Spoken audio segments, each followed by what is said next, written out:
आप देख रहे हैं उत्तर प्रदेश का सबसे भरोसेमंद news channel UP news live 24 सच का साथी। मैं हूं आपके साथ प्रशांत त्रिपाठी।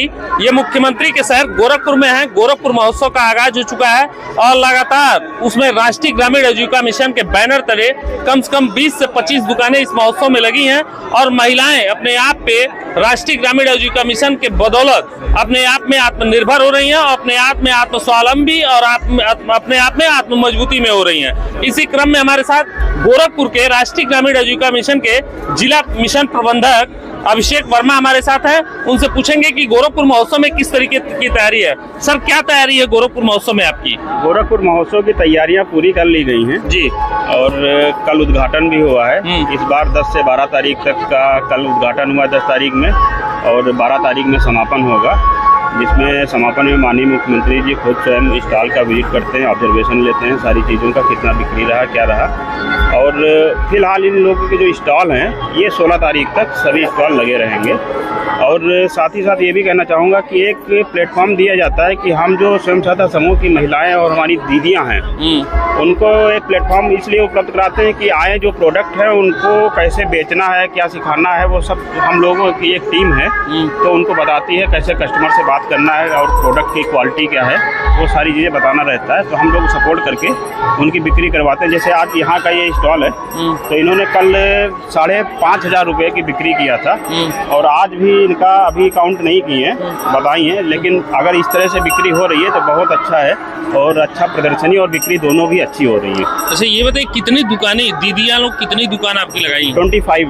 अच्छा, 25 दुकानें लगी हैं। इसमें किस किस लेवल की दुकान लगी है करीब करीब? इसमें सभी स्वयं सहायता समूह की दीदियों की ही दुकान लगी हुई है और उनके डिफरेंट टाइप के उत्पाद है, जैसे टेराकोटा हो गया, अचार हो गया, आर्टिफिशियल ज्वेलरी हो गया, इस तरह के ना डिफरेंट प्रोडक्ट जो भी उनका प्रोडक्शन हो रहा है वो प्रोडक्ट अपने यहाँ पे प्रदर्शनी और बिक्री के लिए लगाए हुए हैं। अच्छा, एक आप लोगों का सबसे बड़ा ड्रीम प्रोजेक्ट है बाबा गोरखनाथ दूध उत्पादन वाला जी, उसका सर कैसे है? उस पे बहुत सारे लोग अभी जागरूक नहीं हो पा रहे हैं। अभी ग्रामीण स्तर में उसका व्यापक प्रचार और प्रसार अभी नहीं है, लेकिन बाबा गोरखनाथ दूध उत्पादक के नाम से वो योजना गोरखपुर में चल रही है। उसके बारे में संक्षेप में थोड़ा सा हमारे दर्शकों को बताइए।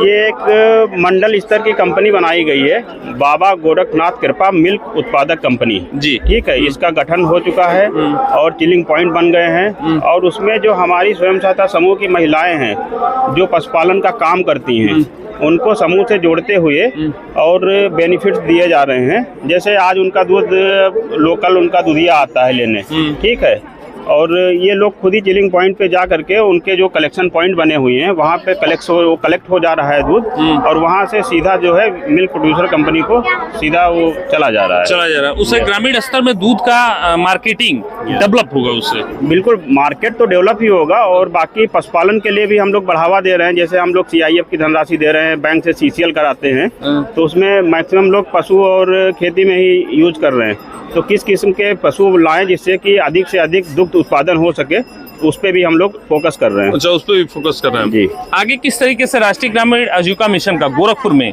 किस तरीके से काम रहेगा और किस तरीके से काम करके वो अपने दीदियों को और आत्मनिर्भर और मजबूत करेगी? असल में हम लोग तो सभी तरह की ट्रेनिंग देते हैं। हमारी दीदी जैसे कोई फील्ड में है, कुछ निकल के आ रहा है कि यहाँ पे इस क्षेत्र में ये हमारा प्रोडक्शन हो सकता है और इस तरह की चीज़ें हम यहाँ पे, जैसे किसी क्षेत्र में पशुपालन को हो सकता है, किसी कृषि का हो सकता है, किसी क्षेत्र में हमारा भैंस पालन, बकरी पालन, मुर्गी पालन, इस तरह के हो सकते हैं। तो उन चीज़ों को आइडेंटिफाई करके हम लोग आगे देख रहे हैं कि उनको आगे डेवलप करके उनका एक क्लस्टर बना रहे हैं। क्लस्टर में उसको इंटीग्रेटेड फार्मिंग क्लस्टर भी बोल सकते हैं हम लोग जी। तो उस पर भी हम लोग काम कर रहे हैं और अभी पाली और पिपराइच ब्लॉक के लिए आइडेंटिफिकेशन हो चुका है, जिसमें संबंधित CLF को फंड भी जा चुका है, उस पर भी हम लोग काम कर रहे हैं। अभी जितनी दीदियां अपने घर पे प्रोडक्ट को बनाती हैं उसमें स्वच्छता का ध्यान रखने के लिए कितना बार आप लोगों का दिशा निर्देश रहता है? कैसे वो भी बहुत बड़ा चैलेंज आपके विभाग के लिए होता होगा, उस चैलेंज को कैसे आप लोग मोटिवेट करते हैं मार्केट? सबसे पहले तो हम लोग ट्रेनिंग देते हैं। ट्रेनिंग में उनको सारी चीजें बताई जाती है कि कैसे आपको प्रोडक्ट का प्रोडक्शन करना है, कैसे उसका निर्माण करना है।